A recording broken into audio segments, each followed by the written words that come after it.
Jade Helm 15 is a controversial military special forces training exercise reportedly underway in multiple southern states concerning military watchers and terrifying the tin hat bloggers that populate the fringes of the internet. AL.com traveled to Biloxi, Mississippi this past week in the hopes of catching Jade Helm in action. We found the quiet coastal city just as we expected, a salty, humid glow of neon lights stretching along I-90, flanked with row houses, darkened local bars, and the sprawling campus of Kessler Air Force Base. In March, the Biloxi City Council passed a resolution granting the military permission to use 3 buildings for training purposes during the multi-state operation. The recently shuttered Margaritaville Casino, an abandoned warehouse to the east,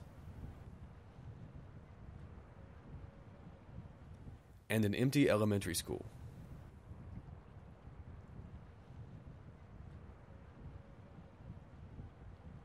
The resolution went on to state that the training could feature live sniper fire, simulated explosions, extractions by air, and a range of other military actions.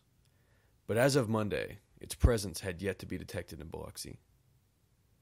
However, 2 contractors working for the company that owns the Margaritaville building said that they had been told that the military planned to conduct 1 or more simulated amphibious raids on the defunct casino located on the banks of the Biloxi Bay.